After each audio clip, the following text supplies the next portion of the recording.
Michigan Replay with Bo Schembechler and Jim Brandstatter. Brought to you in part by the General Motors Corporation. By Buick and your Buick dealer. The Great American Road belongs to Buick. By the financial professionals at Payne Weber. By GenCorp. By the Unisys Corporation. And by Budweiser. Hi, everybody, and welcome to Michigan Replay. Michigan opens the Big Ten season with a 49-0 win over Wisconsin. We'll also take a look the next half hour on how the walking wounded are treated. We'll have a Spartan scouting report, but first, let's go to the coach. You know, you missed practice on Tuesday, the Wisconsin week, and I thought probably that you might not be able to play the game. That's probably why we played a good first half. I was going to say, maybe you ought to miss every Tuesday, huh? How are you feeling? I'm feeling fine. That's it? That's it. For those of you who don't know, Bo was in the hospital with a kidney problem, but you're in good shape now. You feel good? Yeah, you're still on I'm some medication. Yes, because we haven't removed the stones yet, but it's not a serious problem, Jim, and it's certainly not life-threatening. Well, as you've said to your players many times before, it probably would have killed an ordinary human, right? Yeah, right. But you made it through. Made it through, yes. And you came back and you got an opening win over Wisconsin, and I don't think I've ever seen a Michigan coach team play as flawless as they did in the first half. Well, that's the reason we put the game out of reach for Wisconsin, is because we didn't make any mistakes. And the first 5 possessions we scored, and ended up the half with 6 TDs and 7 possessions. You can't do much better than that unless we'd have been 7 for 7. Yeah. But we didn't turn the ball over in the first half. Now, they run a wide tackle 6 defense. Did you know, or it's kind of a wide tackle 6? It's not exactly that, but it's a 4-man front, basically. But on the very first play, you see the safety missed the tackle. They count on that safety making a lot of plays at the line of scrimmage, and we told our backs that on some occasions we'll not be able to block him, just like the first play. And Jamie ran right around him. I thought Demetrius played pretty well. Here he hits Jamie over the middle for a big gain and out of trouble situation. Did you know you were going to, there's a 4th and 1 on the option, and you get the first down? Right. The first drive, we did a lot of different things. We changed the formations. We gave him a lot of different looks, and I thought it worked out pretty well. Jefferson here scores on a power play, and we take a 7-0 lead by going 80 yards in the first drive. And the defense, injured as it was, came up with big plays.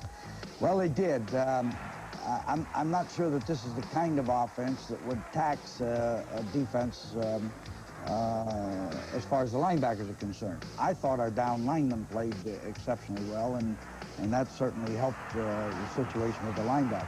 Shades of Jim Harbaugh here. Yeah, well, that kind of scrambling I'm not really high on. By hitting Jeff Brown over in the sideline was a good play. Here's a 3rd and 2 situation, and Demetrius fakes on the option, gets a block down there from Trip Wellborn, freshman wide receiver, and goes in to score to make it 14-0. That defense just really read a lot of wrong keys on your option play in Wishbone, didn't it? Well, yes, if you know, if it's read right, you do things right, you can do that type of thing, and I thought our option plays went extremely well, really. As you say, read right, that means Demetrius Brown is reading the defense. No, that doesn't mean that at all. That means that he gets us into the right play so that we can run it. It doesn't necessarily mean that he's running that kind of an option. So, thank you for the correction. So there, Jamie goes in for the touchdown, and it's 21-0. At this time. That was our 3rd possession.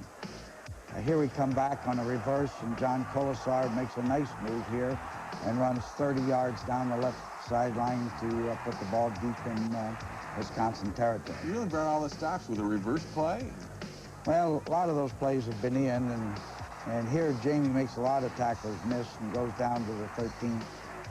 That wasn't, you know, we run that reverse a lot. That's the first time we ran it this season, however. And here's Jamie running to the left here, makes a final cut and goes in for a touchdown. And that's 4 for 4, and the score now is 28-0. At all during this period, were you surprised the offense was able to do it so easily? Yes, I really felt that we should move the ball against Wisconsin. I didn't feel that we should move at will like we did, but I felt we should, get considerable yardage on it. See, here's some plays where I thought Jamie should have been stopped earlier, but he breaks tackles and comes out. I don't think that was a tremendously well-blocked play. It just had some success. Here, Demetrius throws over the middle to McMurtry for a big gain, down to the 35, and we're on the move here again. Here's a give to the fullback, and Bunch goes down for 8 or 10 yards. It is true, we were getting considerable yardage, when each time we ran the ball. Jamie goes in for the touchdown, and now it's 35. And really, you're just running through them 5 out of 5. It's almost not a Big Ten game, as you would normally Not think. what we normally would, figure as a Big Ten type. And your freshman linebacker makes a big play on defense. Yes, we played, actually, Neil Simpson made 9 tackles in the game, which was really a pretty good performance for a youngster. His first opportunity to play quite a bit. He came in as J.J. Grant. Another linebacker was injured, yes. but not seriously. Well, I don't think so. It better not be. Here's a screen out to Alan Jefferson, who picks up a block or two and gets good yardage. This is just before the half. Mike Taylor's in at quarterback now. Throws down here to Chris Callaway on the sideline, cut at the 15. And we're running against the clock now, trying to score. Taylor comes back, goes over the middle here to Derek Walker, the tight end, for touchdown, and that made it 42-0 at half. 42-0 at half, and you've got to be feeling like, well, this one is in control. I got to be feeling like this game is over. Yes. Yeah, and, right. and probably because you still have some after effects of your problem with the kidney stone. You're probably popping some pills saying, do I have to come out here for the second half? No, I didn't say that at all. But it's the same old story. You say, now look, man, in order to get something out of this game in the second half, we've got to go out and play hard and all that, and I might as well be talking to a wall. And so we did go out, and first thing we do is drive the ball down there and fumble it, and then finally we take one in to make it 49, and then it's time to give some other guys a chance to play. Well, we don't want to get into that too early, because we can talk about that and look at some of that action. We'll be right back with the coasting second half by the Wolverines. That's next when Michigan Replay continues. I'm very excited about it. It was my first one, and I really can't explain it. I just feel great for everybody. The line played good today. Defense did very well. The play was an eye route. Jeff was in the flat. I came in, and I bent out, and I faked the man and went inside. It was wide open. Line protected. Mike threw it. It was there. Touchdown. We were able to do some right things on the line, and we picked up some of their twists and different defenses that they played. That's what we liked about this team. We went in there and we got a different look from them, and we kind of enjoyed to go, against that look. It's something different, a change up during the season, and fortunately we made all the right corrections, and everything worked out well. We really love Jamie and the way he runs. And he gets all those yards and makes us look, awful good. And he might get through the first hole, and then after that, he'll juke a guy or outrun somebody and get all those extra yards. It makes us just look on his own, and that makes us look even better.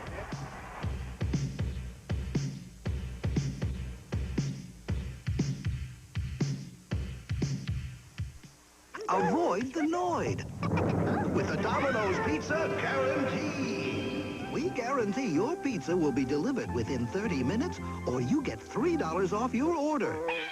Guaranteed. And we guarantee your pizza will taste great.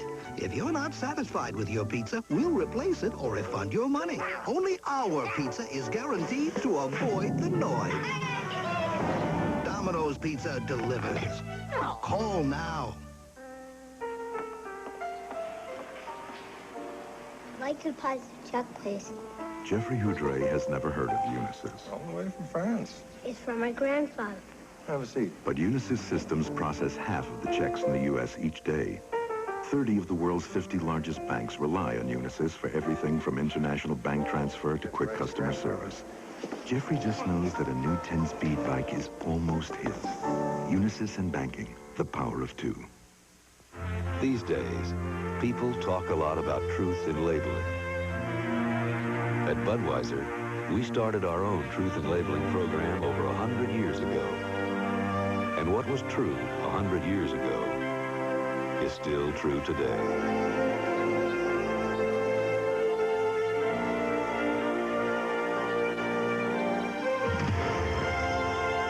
Budweiser, the king of beers. I'm Jimmy Connors, and it's about time you met my partner, my financial side. All successful people and companies have a financial side. Let's go, partner. But to really be a winning team, you might need some help. We need some help. You need Payne Weber behind you for financial expertise, sound advice. We believe the quality of life just might depend on the quality of your financial services. Thank you, Payne Weber. You're awfully stiff. You've got to loosen up a little bit.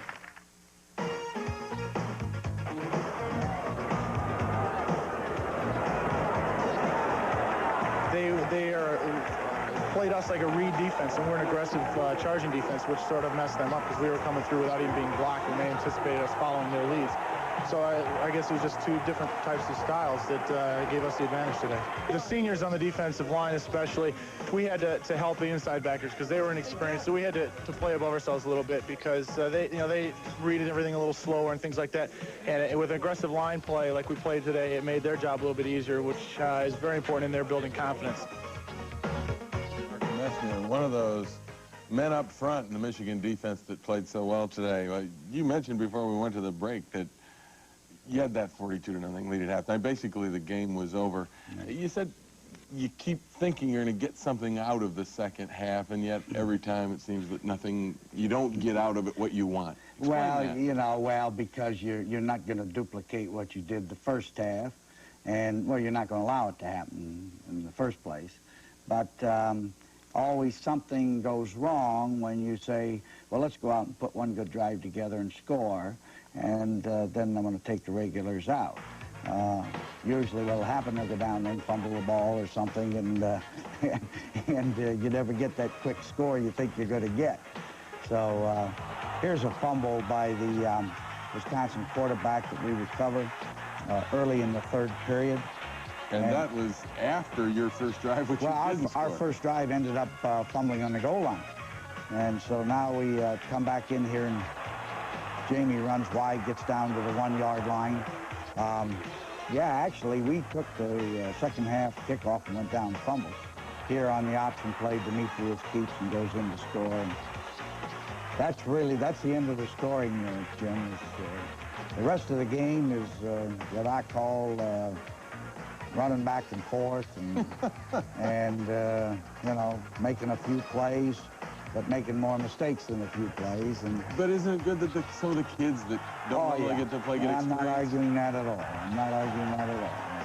And no matter who they put in there on defense, they moved a little bit more on us, but they didn't get in to score. And they'd come up with a turnover here and get them stopped. And so taking everything into consideration, I think, too, that we didn't lose anyone in this game with serious injuries, which is, for the first time, a good thing. And everybody got to play a little bit that we're playing this fall. And down the line, you need kids that have that experience, right? Right. A game experience. Absolutely. Michael Taylor, your quarterback, that's backing up Demetrius Brown. Good scrambler, good runner. Oh, yes, and he runs the option extremely well, and Mike's all right, but just like, this is his first year to really get a lot of playing time, and he needs to work. And then this is the situation that you don't like to see here. Right. Now, see, we fumbled the ball there. So that's about the story, Jim. As you noticed in there were a lot more highlights in the first half than the second. That's true. That's why you didn't like that kind of a game where you're at 42-0. Oh, I don't mind the game, but I really, I don't know how you coach those second halves. You haven't figured that out yet? What we ought to do is have me take a shower and go home. And I'll bet you they play a lot better in the second half. They may. Maybe you go up in the press box and do the game with me. What do you think? Right. Well, the hot dogs are still warm. Okay, a win is a win. Where are you at this point? Obviously, it looks as though the offense is about hitting on all 8 cylinders. Well, it's difficult to say, Jim, because really the caliber of opposition we've had the last 3 games is not what we're going to meet the rest of the season. And whether you get 40-plus points on these teams is really not indicative of the strength of the offense. So we're really in wait and see. Now, going to Michigan State this week, we're going to find out whether this offense can move against a really, really good defense. We'll take a look at Michigan State a little later in the show, but next we've got a look at the walking wounded and how they're treated. That's coming up when Michigan Replay continues.